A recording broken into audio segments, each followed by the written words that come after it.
fun if we did spiritual reading together.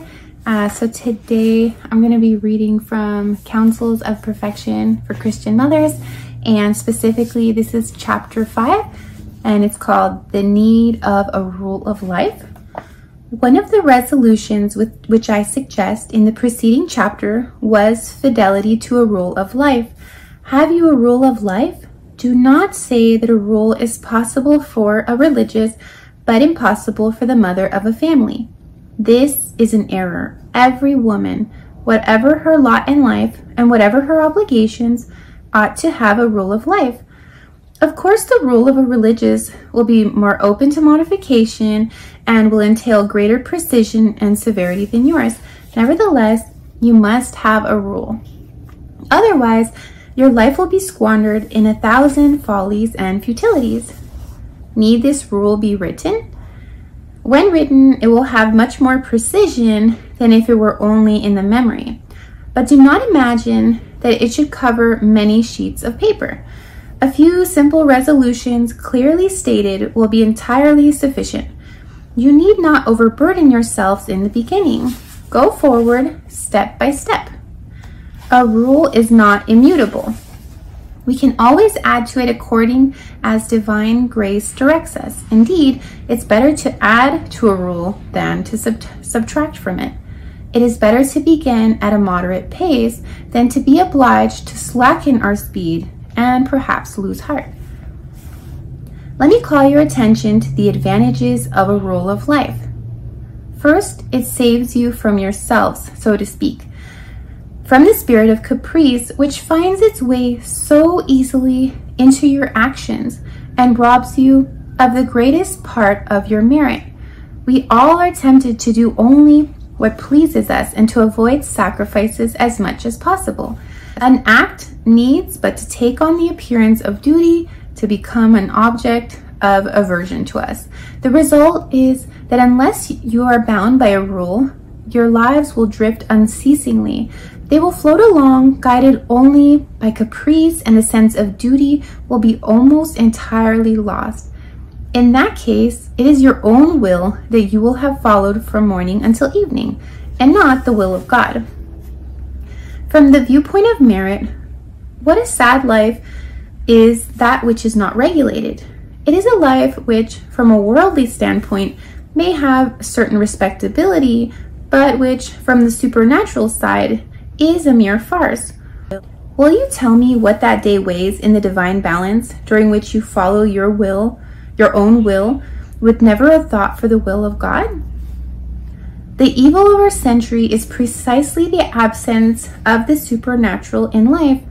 It is this naturalism, this worldliness, that draws Christian souls back to the ideals which honest pagans formerly conceived at Rome or at Athens. Do you imagine that you can combat this naturalism by leaving your life unbridled, so to speak, without a bit to restrain it or a rule to regulate it? I have no hesitancy in saying that a life without a rule is a life wherein the supernatural, that is, the part of God, has little or no importance. Here is another advantage of a rule of life. There are many bound by a rule whose lives are very fruitful. She who lives by a rule finds time for everything. Such a life produces its effects much more quickly and with less fatigue than life without a rule. Ask any Christian mother who accomplishes an astonishing amount of work, yet never has an air of depression. Ask her, I say, the secret of her activity. She will tell you that she works methodically because she's guided by her rule. Others, though always occupied, accomplish little because they follow the inspiration of the moment.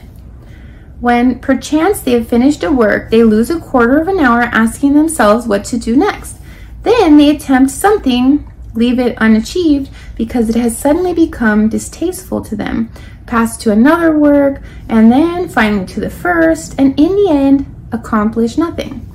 True, they have been occupied continually, but they have been badly occupied and have succeeded in making everyone around them discontented.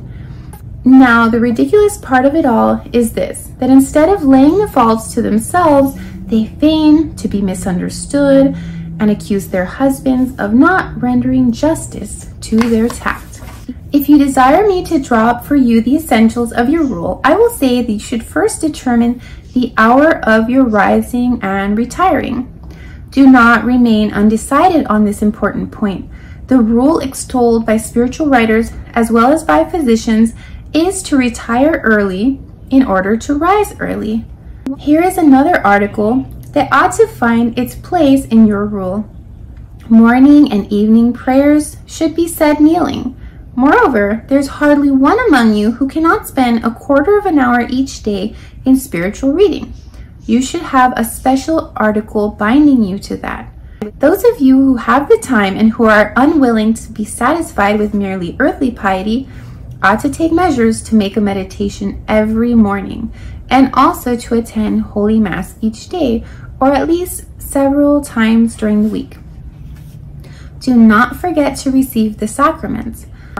But of all the articles, this will be the one most subject to modification. The more often you communicate, the more ardent your desire for the Holy Eucharist becomes.